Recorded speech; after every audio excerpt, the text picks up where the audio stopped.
My love of life was secretly dating my best friend and calling me the most. Timothy and I had been together for 3 years. The first 2 years were fine, but the last year, he started checking my phone, questioning where I was going, who I was talking to. He'd get irrationally if male coworkers texted me about work stuff. He'd make jokes about me being unfaithful in front of our friends. When I'd get upset, he'd say I was overreacting and that guilty people get defensive. The worst part was he never cheated. Not even close. I was completely faithful while he was projecting his own behavior onto me. It was Mia who first caught him. She'd been my best friend since high school. Basically like a sister. One night while Timothy was at work, she came over after I mentioned another one of his wild accusations. I showed her text where he was questioning why I got home. 15 minutes late from grocery shopping and suggesting I was meeting someone. Mia got this weird look on her face and showed me her phone. Timothy's dating profile active that very day. His bio even said he was single and looking for fun. Mia confessed she'd suspected for weeks. A friend of hers had matched with him, but recognized him as my boyfriend from pictures on my social media. Mia had been gathering evidence before telling me because she wanted to make sure it wasn't just a misunderstanding.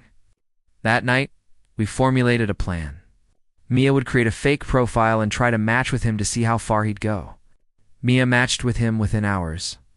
He didn't even hesitate. Their chats were vile. He told her he was single, complained about his psycho ex-me, who he was trying to break up with, but who wouldn't take the hint.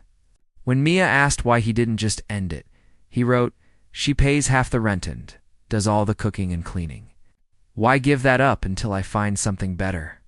He started sending her screenshots of conversations with other girls he was seeing. In these chats, they would make fun of me. He called me the most hideous creature and something so repulsive to these women. There was a message from Timothy saying, "I almost gagged when she tries to kiss me." And some girl responded, "You're such a saint for putting up with her." "I would have left ages ago," Timothy wrote back. "It's complicated, but not for long. I promise." These were messages to multiple women, all while he was accusing me of cheating, all while I was cooking his favorite meals, doing his laundry, and trying desperately to prove my loyalty to him. I didn't confront him right away. Mia and I decided we needed more than just evidence. We needed a plan. Not to get him back, but to absolutely destroy him. The next few weeks, I played the perfect girlfriend while Mia continued chatting with him through the fake profile. I smiled when he kissed me goodbye in the mornings. I still cooked his meals and did his laundry. I even apologized when he kissed me of flirting with the delivery guy who literally just handed me our food and left. All the while, I was plotting. One night, Timothy came home late, smelling like unfamiliar perfume. When I casually mentioned it, he got furious and said I was being paranoid and thought maybe I should talk to someone about my insecurities. He said maybe I was depressed, that I hadn't been myself lately. I just smiled and apologized, all while mentally adding this to my list of reasons he deserved what was coming. I went through our finances.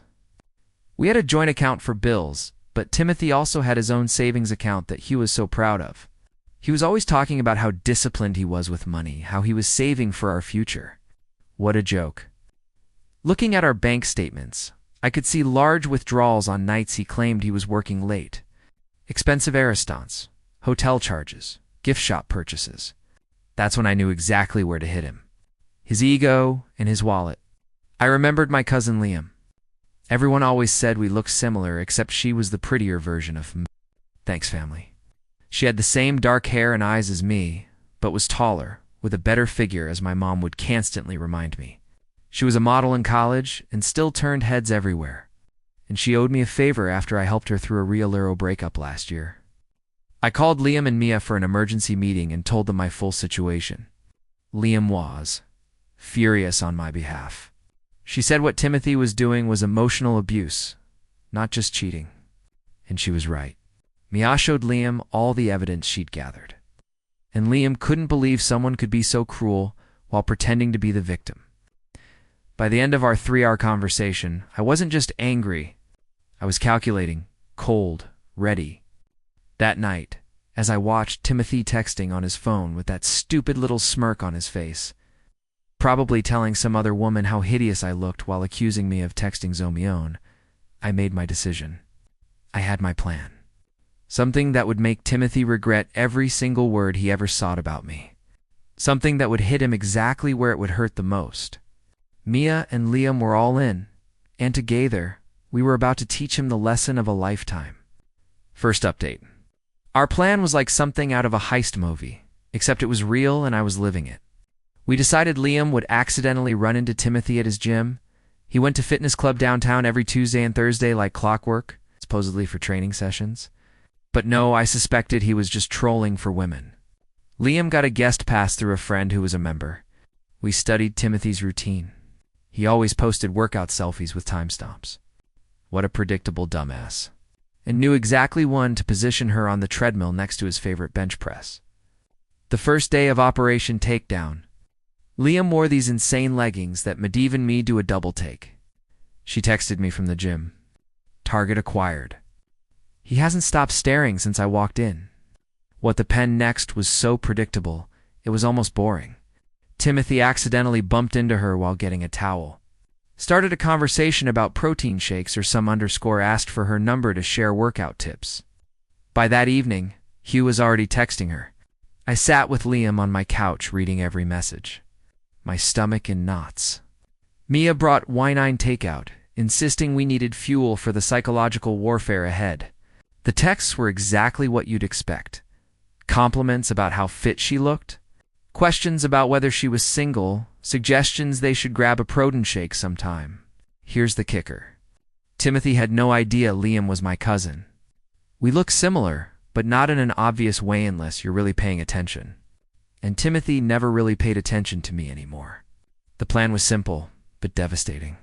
Liam would date him, get him completely hooked, make him spend obscene amounts of money on her, and then eventually, we'd reveal everything. Meanwhile, I'd continue playing the unsuspecting girlfriend, while secretly enjoying watching him dig his own grave financially and emotionally. Liam and Timothy had their first date 3 days later. He told me he had a work event that night. I kissed him goodbye, told him to have fun, and then immediately drove to Mia's apartment, where we tracked the whole evening through Vicky's play-by-play texts. He took her to this ridiculously expensive restaurant he'd never taken me to. Despite my hints about wanting to go there for our anniversary, Liam said he ordered the proshest wine on the menu, bragged about his important job and his savings account. He even had the nerve to mention he was practically single and wrapping up a dead-end relationship. When Liam sent us a bathroom selfie from the restaurant, I almost threw up. It was surreal seeing my boyfriend on a date with my cousin, while I was sitting on my best friend's couch eating popcorn and plotting revenge. Mia kept reminding me it was all just evidence of what a piece of underscore he was, and that soon he'd pay for everything, literally. Over the next few weeks, Timothy became obsessed with Liam. He started canceling our plans to see her, staying out later, coming home with this smug look on his face, like he had some amazing secret. All while Liam report back everything to me and Mia. The money spending started small. Dinners, small gifts, concert tickets. But Liam was strategic. She'd mentioned some jewelry she liked just casually while they were walking past a store. Next thing you know, Timothy's dropping $500 on earrings to impress her. She'd talk about a weekend getaway spot she'd always wanted to visit. And suddenly Timothy was booking hotels and making plans. The best part? Liam would seasonally leave these gifts at his place, claiming she didn't want to lose them. But really, so he couldn't ask for them back later. Then she'd bring them straight to me. I now had a collection of expensive jewelry, designer bags, Andy Van, _watch he bought her. All purchased with money he claimed he was saving for our future. As for the trips and experiences, Liam had a system. She'd get Timothy to book everything on his credit card. Then she'd find some excuse for why she needed cash for her half, which he'd immediately refuse because he was trying to impress her. Then after its weekend, she'd Venmo me her fund money from Timothy's cash. Sometimes I'd use it for myself, but mostly I'd split it with Mia and Liam for what we called our revenge fund. We were building quite the nest egg. One weekend, Timothy told me he had a business conference in a beach town 2 hours away. What he actually had was a romantic weekend with Liam at a luxury resort. Liam somehow convinced she needed $800 in spending money for spa treatments and shopping. He handed it over without question. That money funded my spa day with Mia at a local place while he was gone. We got the works, massages, facials, mani-pedis, all on Timothy's dime. We even posted pictures knowing Timothy never looked at my social media anymore. The whole time Timothy was getting bolder with his lies to me. He started working late 4 nights a week, had business trips on weekends. Once he even claimed his mom was sick so he could take Liam to a wine country resort. His mom called me that same weekend to ask if we wanted to come over for dinner. I made up some excuse about Timothy having food poisoning. Keeping up my end of the charade was exhausting. I had to pretend everything was normal. Had to keep cooking his meals, doing his laundry, smiling when he kissed me with the same underscore lips he'd been using on my cousin. Things got more complicated when Timothy started telling Liam about his horrible girlfriend, meaning me. Liam would record their conversations legal in our state with one-party consent and send them to me. Hearing him call me desperate and clingy and totally oblivious made me want to burn his entire life to the ground. The worst was when he told Liam he couldn't wait to be done with a dead weight and that. The only reason he hadn't broken up with me yet was because it's just so convenient having someone split the bills and do all the household underscore. He literally called me his Roomba that also pays rent. When I heard that recording, I smashed a glass against the wall when Timothy wasn't home. Mia had to come over and help me clean it up before he got back. But even through the pain, Theban fits of our scheme were starting to pile up. Liam convinced Timothy to buy her a new iPhone because hers kept dying. She immediately gave it to me since my screen was cracked. She got him to buy designer shoes in her size, which was actually my size. She even managed to hog at him to pay for a weekend yoga retreat that she never attended. I went with Mia instead, laughing the entire time about how Timothy was funding my relaxation while believing I was at home doing his laundry. Around the 2-month mark, Liam started phase 2 of our plan. She began talking about how stressed she was at work, how she needed a real vacation. She strategically mentioned places she'd always wanted to visit. Coincidentally, places I had mentioned wanting to go. One night, while on a date with Timothy, she broke down in fake tears about how she'd never been able to afford a real vacation. Timothy, trying to be the hero, immediately offered to help. Before the night was over, he'd booked a weekend trip to this amazing mountain resort about 3 hours away. All expenses paid? Here's where it got interesting. The day before that trip, Liam called Timothy sobbing. Her grandmother was in the hospital. She couldn't possibly go away that weekend. Timothy was devastated, especially since the reservation was non-refundable. Liam, being the thoughtful person Shays, suggested he'd take the trip anyway, since he'd been working so hard. Timothy reluctantly agreed, the minute Timothy told me he was going on a guy's fishing trip that weekend. His cover story to me, I texted Liam and Mia. The plan was in motion. Liam had already secretly given me the reservation details. As soon as Timothy left for work the next morning, I packed my bags, picked up Mia, and we drove to the exact resort Timothy had booked for his weekend with Liam. We checked in using the reservation Timothy had paid for.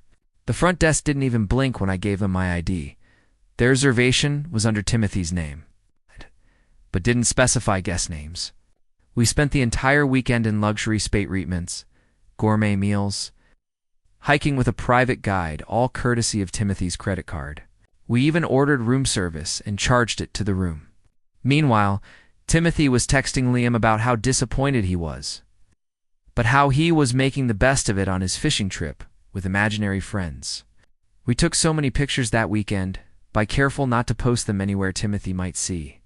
Those photos went into what we called our evidence locker, the folder we'd eventually use to show Timothy just how thoroughly he'd been played.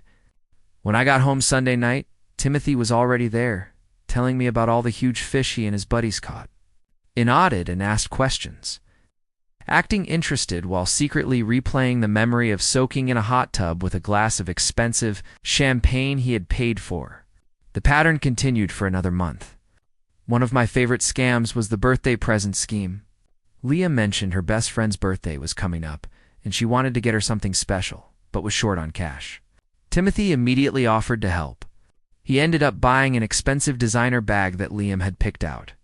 She promptly gave to me for my birthday, which was actually the following week. I carried that bag everywhere, including on dates with Timothy. He complimented it once, saying it looked expensive. I just smiled and said, Teresa had gotten it for me. Technically not a lie. His savings account was dwindling. He'd started complaining to me about unexpected expenses at work and how we might need to tighten our belts for a while. The audacity. Meanwhile, things between Timothy and Liam were getting more serious from his perspective. He started talking about introducing her to his friends, maybe even his family. Liam skillfully deflected, always keeping him at that perfect distance, close enough to keep spending money on her, but not so close that their relationship would move forward in any meaningful way.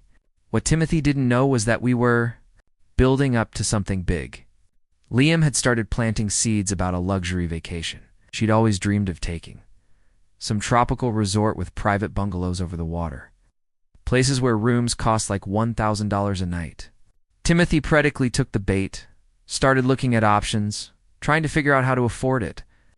That's when we discovered he'd been moving money from her joint account into his private one to fund his double life. Money that was supposed to be for our bills or future. He'd been stealing from me to romance my cousin. Finding those transfers was like being punched in the stomach all over again. But it also made me more determined than ever to finish this. As the third month of our scheme came to a close, Timothy was planning this extravagant vacation, draining his savings account for deposits and buying new luggage and ridiculous tropical outfits. Little did he know, it was all leading to the final phase of our plan, but we weren't quite ready to spring the trap. Not yet. We had at least one more month of making him pay. Literally. Deepest part. He had no idea what was coming. He still thought I was completely oblivious. Still cooking his meals and doing his laundry like the perfect girlfriend. Still believed Liam was falling for him as hard as he was falling for her. Still believed he was one in control of the situation, but the control was all ours. And soon, very soon, he was going to learn just how badly he'd been played. Second update. Month 4 of Operation Destroy Timothy's bank account was when things got real interesting. By this point, Liam had Timothy wrapped so tightly around her finger that he'd started getting sloppy with his lies to me. He'd work late but forget to text that he wouldn't be home for dinner. He'd leave receipts in his pockets that I'd find while doing laundry. Once he even called me Billy Ami's name when he was half asleep. I had to bite my tongue so hard I tasted blood.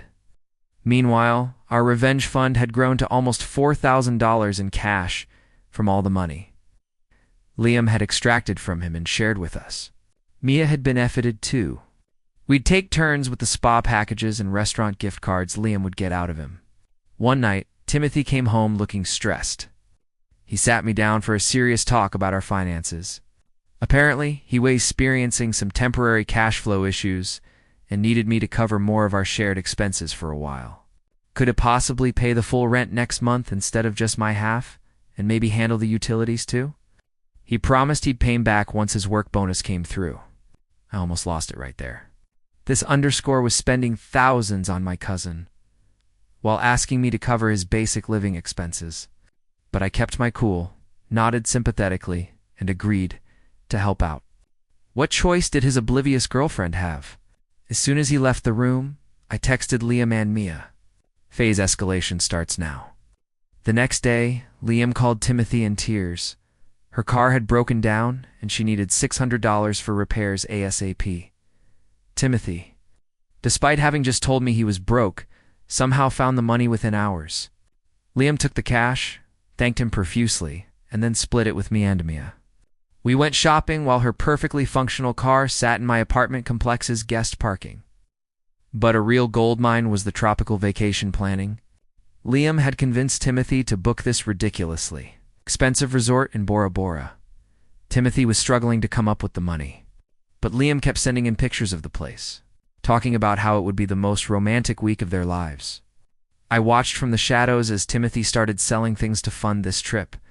His prized vintage guitar collection that he'd never let me. Even Touch sold on eBay. The expensive watch his grandfather left him pawned. His crypto investments he was so proud of liquidated at a loss. All while telling me we needed to cut back on luxuries like my morning coffee and Netflix subscription? One night, while Timothy was in the shower, I checked his phone and saw he'd taken out a personal loan for $15,000. The absolute madness. Going into debt for a woman he'd known for less than 4 months, while telling his girlfriend of 3 years that we needed to economize. While all this was happening, I was quietly preparing my exit strategy. I'd found a new apartment with Mia's help, affordable and with good security. I'd been moving my important documents and sentimental items there little by little. I'd started redirecting my mail to a P.O. box. I'd even opened a new bank account at a different bank where Timothy had no connections. The stress of maintaining the charade was getting to me, though. Playing the supportive, oblivious girlfriend while watching Timothy destroy his finances for another woman. Even if that woman was my cousin working on my behalf, was exhausting. Some nights, I'd lie awake next to him, fighting the urge to scream in his face about what a pathetic, disloyal piece of underscore he was. Mia noticed I was struggling and suggested we treat ourselves to a mental health day using some of our revenge fund money. We booked a day at this amazing hot springs resort about an hour outside the city. The irony? It was a place Timothy had once promised to take me for our anniversary, but claimed we couldn't afford. The day at the hot springs was exactly what I needed. Soaking in the mineral pools, getting massages, drinking champagne at 11 a.m. All while knowing Timothy was at work, stressed about money, completely unaware that he was funding my relaxation. It felt like poetic justice. When I got home that evening, Timothy was already there, which was unusual. He looked nervous, pacing around the living room. My heart dropped. Had he somehow found out about our scheme? But no, it was something else entirely. He sat me down and told him he'd been doing some serious thinking about our relationship. This was it. He was going to break up with me.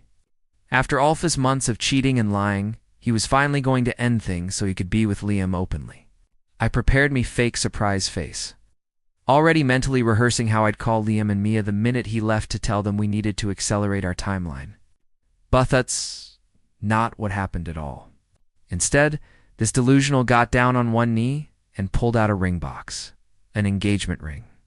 Hester did saying how he'd been distant lately because he was working through some personal issues, but had realized I was the one he wanted to spend his life with.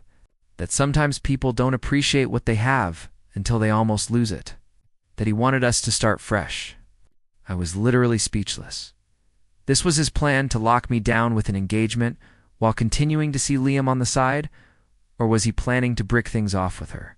Either way, it was the most pathetic, desperate move I could imagine. The ring was tiny. Nothing like what he'd once promised he'd get me someday. Clearly, his finances were in worse shape than I'd thought. I stood there frozen, my mind racing through options. If I said yes, it would buy me more time to extract maximum revenge. If I said no, the game would be over too soon. I did what any self-respecting woman in my position will do. I burst into tears. Not entirely fake. They were tears of rage. And told him I needed time to think. That his distant behavior had hurt me deeply, and I wasn't sure if we could fix things. That I loved him, lie but needed space to consider his proposal. Timothy was crushed, but tried to hide it. He said he understood that he'd give Meal the time I needed. He even suggested I go stay with my parents for a few days to clear my head. I almost laughed out loud. He was trying to get me out of the apartment so he could have Liam over. I pretended to agree, packed a bag, and went straight to Mia's place. The minute I arrived, I called Liam and filled her in on this insane new development. She couldn't believe I'd with her. What kind of psychopath proposes to one woman while actively planning an expensive romantic vacation with another? We decided to use this new situation to our advantage. Liam would act especially needy and demanding in coming days, really pushing Timothy to his financial limits. Meanwhile, I'd string him along about the proposal, asking for time and space, while actually using that time to finalize my escape plan. Over the next week, I stayed at Mia's, but maintained daily contact with Timothy. I text him things like still thinking and need more time, while he responded with increasingly desperate messages about how much he loved me and how he'd do anything to make our relationship work. 10 days after that proposal, Timothy called me sounding stressed. He needed to talk to me about something important in person. My heart raced. Had he somehow figured out our scheme? I agreed to meet him at a coffee shop the next day, then immediately like-old Liam and Mia for an emergency strategy session. We decided I'd wear a tiny microphone. Mia had one from her journalism days, so they could listen from Mia's car parked nearby. If things went south, they'd be right there to intervene. We also prepared a cover story in case Timothy had somehow discovered what we were doing. What Timothy wanted to talk about wasn't our scheme at all. It was money. He confessed he'd made some bad financial decisions recently and was in serious trouble. He'd maxed out his credit cards. He'd taken out loans and even borrowed from friends. He needed my help to get back on track. Specifically, he wanted me to take out a loan in my name to consolidate his debts. He promised he'd pay it back, that it would only be temporary. He even suggested it could be the first step in our life together, proving we were a team who helped each other through tough times. I sat there stunned at the audacity. This man had spent thousands on another woman, lied to my face for months, and now wanted me to go into debt to solve his financial problems he'd created by trying to impress my cousin. It took everything in me not to throw my hot coffee in his face. Instead, I told him I needed to think about it, that it was a big decision, that I was still processing his proposal. And this had a whole new complication. I could see the desperation in his eyes as I left, promising to let him know soon. The minute I got back to Mia's car, we all burst out laughing. The sheer nerve of this man was almost impressive. Leah immediately started planning the next phase. She would tell Timothy she'd gotten an unexpected bonus at work and could now contribute significantly to their vocation. All he needed to do was complete the bookings, and she'd reimburse him for her share. Of course, that reimbursement would never come, but Timothy didn't know that. Over the next few days, Timothy secured the final bookings for their Bora Bora trip. He'd had to borrow money from his brother to cover the last few thousand, but it was done. All non-refundable, all booked under both their names. The vacation was scheduled to start in exactly 2 weeks. Their flights would leave on a Friday morning, which meant we had 12 days to execute the final phase of our plan, and Timothy had no idea what was coming. No idea at all. Last update. Those final 12 days before Timothy's romantic Bora Bora getaway were some of the most stressful and exhilarating of my life. We had everything planned down to the minute, but there was always the risk he'd figure something out or that Liam would slip up somehow. Meanwhile, Timothy was getting increasingly desperate about money. He kept texting me about that loan, saying things like, "I wouldn't ask if it wasn't important. And this is about our future together." The audacity of this man thinking I'd go into debt for him while he was planning a luxury vacation with another woman. I mean, technically it was my cousin working on my behalf, but still, I finally agreed to meet him for dinner to discuss a relationship and the loan situation. I chose this mid-range restaurant where we'd had our first date. Partly for the symbolism, and partly because I knew he couldn't afford anything fancier. At this point, I spent extra time getting ready, making sure I looked amazing. Hair perfect, makeup flawless, wearing this red dress he'd always loved. When it showed up, Timothy's face lit up with hope. He'd been worried I was going to end things, but my appearance suggested otherwise. We ordered food and made awkward small talk while he kept glancing at my left hand, noticing I wasn't wearing the sad little engagement ring he'd given me. Finally, I cut to the chase. I told him I'd been doing a lot of thinking about our relationship, about the future, about what I really wanted. His face got all serious and expectant. Then, I dropped the first bomb. I told him I'd looked into the loan he wanted me to take out and could probably get approved for $25,000. The relief on his face was instant, like a drowning man spotting a lifeguard. He reached for my hand across the table, squeezing it while saying how much this meant to him. How will he definitely pay me back? How this proved we were meant together. I smiled and said there was just one condition. I needed access to all his financial records before taking out the loan. Bank statements, credit card bills, everything, just so I could understand exactly what I was getting into. His face froze. I kept my expression innocent, like this was a perfectly reasonable request from Sumayan about to take on their partner's debt. He stammered something about how that wasn't necessary, that he'd handle all the repayments, that I shouldn't worry my pretty head about the details. I insisted, saying this was non-negotiable. If we were going to build a life together, there needed to be complete transparency. Timothy looked like he was going to be sick. He excused himself to the bathroom, taking his phone with him. When Timothy returned to the table, he had composed himself. He agreed to show me his financial records soon, but said right now the most important thing was processing the loan application because he had some urgent deadlines. I nodded sympathetically, mentally adding this to the mountain of evidence of what a manipulative ass he was. I told him I'd go to the bank on Monday, this was Friday evening, to start the application process. His relief was palpable. Little did he know, I had zero intention of getting him a penny. Over the weekend, Timothy was extra attentive and loving, bringing me coffee in bed, suggesting Ouija my favorite movies, even cleaning the apartment without being asked, all while texting Liam constantly about their upcoming trip, which was now just 9 days away. Monday morning came, and I told Timothy I had an appointment at Thabank. I dressed in my most professional outfit and left the apartment while he wished me luck. Where I actually went was to meet Mia and Liam at our new Favora coffee shop to finalize the details of our plan. When I got home that evening, Timothy was waiting expectantly. I told him the bank needed more time to review my application, but that things looked positive. He tried to hide his disappointment and stress. Booty could see his hand shaking slightly as he hugged me. For days before the trip, Liam played her MasterCard. Sheckled Timothy, crying, saying her grandmother had just been hospitalized, and she might need to fly home to see her instead of going to Bora Bora. Timothy panicked, started offering solutions. Could they postpone the trip? No, non-refundable. Could her grandmother wait? She was shocked he would suggest that. What if he went with her to see grandmother instead? No. Family, only during health crisis. After letting him stew for 24 hours, Liam called back with good news. Grandmother was stable.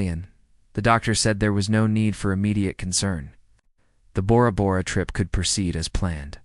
Timothy Wasso, relieved he actually sent her flowers as a feel-better gift for grandmother. Flowers that were delivered to my new apartment where Liam was actually staying half the time. Now as we prepared for the final phase, 2 days before the trip, Timothy was a complete mess. Thabank, aka me, still hadn't approved the loan he desperately needed. He was trying to pack for Bora Bora while hiding his suitcase in the closet whenever I was home. He was juggling texts between me and Liam, trying to keep both relationships afloat. It was almost sad how pathetic he'd become. Almost the night before the big trip. I told Timothy I needed to talk to him about something important. His face went pale. He probably thought it was about the engagement or the loan. Instead, I told him I was going to stay with Mia for a few days because I needed space to think about our future. His relief was visible. This solved his problem of how to leave for the airport without me asking questions. What Timothy didn't know was that while he was at work the previous day, I'd already moved most of my remaining belongings to my new apartment. All that was left were some clothes and toiletries I could easily fit in one suitcase, which I packed while he was in the shower. As I was about to leave, Timothy hugged me tightly and said he hoped I'd have an answer about our future when he got back from his business trip on Sunday. The fact that he could lie to my face so convincingly after 3 years together still astounded me. The moment I closed the apartment door, our final countdown began. Operation Complete Destruction was officially underway. I went straight to Teresa's place where Liam was waiting. We ordered pizza, opened champagne, and went over our plan one last time. Tomorrow morning, Timothy would head to the airport thinking he was about to have the romantic getaway of a lifetime with his gorgeous, secret girlfriend. Instead, he was about to have the worst day of his life. We barely slept that night, too wired with anticipation. At 6 a.m., Liam texted Timothy, "Good morning. So excited for today." "Can't wait to see you at the airport," Timothy responded immediately, just finishing packing. "See you at Terminal 3 at 8:30. Can't believe we're finally doing this." At 7 a.m., we watched through the apartment building security app as Timothy left with his suitcase, looking happier than I'd seen him in months. The minute his car pulled away, Teresa, Liam, and I got into Teresa's car and headed to the airport ourselves, not to fly anywhere, just to witness what was about to unfold. We arrived at Terminal 3 around 8:15 and positioned ourselves at a cafe with a perfect view of the check-in counters. Timothy arrived at 8:25, looking around eagerly for Liam. He checked his phone, texted her, then went to stand in the check-in line for his flight. At exactly 8:45, when Timothy would be approaching the counter, Liam sent him the message we'd carefully crafted the night before. It was a selfie of me, Liam, and Mia. Together, all smiling widely with middle fingers up. Beneath it, Liam wrote, "Surprise_hope you enjoy your $17,000 vacation for one. Your girlfriend knows everything." We watched from our hiding spot as Timothy received the message. He froze in the middle of the check-in line, staring at his phone. His face went from confusion to shock to horror in seconds. He looked around wildly, as if expecting to see us. Tried calling Liam immediately, straight to voicemail because she'd blocked his number. Tried calling me. Same result.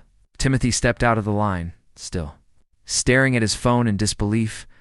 He slumped onto a nearby bench, frantically typing, probably sending desperate messages that would never be delivered. We watched this go on for almost 20 minutes before he finally got up and walked zombie-like toward the exit, dragging his suitcase behind him. Oh. Timothy spent the entire day calling us from different numbers, leaving increasingly desperate voicemails. We ignored them all, focusing instead on phase 2 of our final plan. I'd also left a carefully worded letter on the kitchen table, outlining exactly what we knew, along with printed copies of some of his worst messages about me, including the ones where he called me the most hideous thing in his Roomba that also pays rent. The letter explained that if he contacted me or Liam again with any threats or harassment, the entire evidence folder would be sent to his parents, his boss, and posted publicly. Was all of this strictly necessary? Probably not. Was it deliciously satisfying after months of his psychological abuse and cheating? Absolutely. That evening, Timothy showed up at the apartment to find he couldn't get in. The security camera caught his meltdown in the hallway as he realized just how thoroughly he'd been played. Over the next few days, Timothy cycled through every emotion possible. He sent emails begging for forgiveness, then angry ones calling us crazy, then pitiful ones about how he'd lose his job if he couldn't repay his debts. Exactly 1 week after the airport incident, we executed the final part of our plan. Liam, Mia, and I booked ourselves into a gorgeous local spa resort for the weekend, paid for with the last of our fun money. While soaking in hot tubs and getting massages, we each posted a single photo to our social media accounts. Wow. Predictably, this triggered another round of desperate messages from Timothy. Now using his brother's phone since we'd blocked all his numbers, he couldn't understand how we could be so cruel and heartless. He claimed what he'd done wasn't that bad compared to how we'd destroyed his life. The lack of self-awareness was truly spectacular. In the months since then, Timothy has tried various tactics to contact me, even sent a letter to my parents' house. They forwarded it to me unopened. What he hasn't done is repay any of the money he took from our joint account or explained to his family and friends why he suddenly had to move back in with his parents at 30. As for the financial aftermath, Timothy is apparently working 2 jobs trying to pay off his debts. The vacation packages, flights, and hotel reservations were all non-refundable, just as Liam had insisted when booking. His credit score is destroyed. His savings are gone. Meanwhile, I'm thriving in my new apartment. I've been promoted at work. I'm wearing designer clothes and jewelry that technically Timothy paid for. Planning a real vacation with Mia and Liam next summer, one that we will pay for with our own money because we're not pathetic cheaters who have to manipulate people to get what we want. Last week, Timothy showed up at my apartment building at 3 a.m., clearly drunk, crying into my Ring doorbell camera about how he'd made the biggest mistake of his life and would do anything for another chance. Watched the live feed from my phone, cozy in bed, and did the only reasonable thing. Sent the video to Liam and Mia so we could all laugh about it together. Then forwarded it to building security to have him removed from the property. 20 missed calls later, he finally gave up. Slept like a baby that night, knowing he was suffering while I was absolutely thriving. That My friends, is what you call karma, and it is beautiful.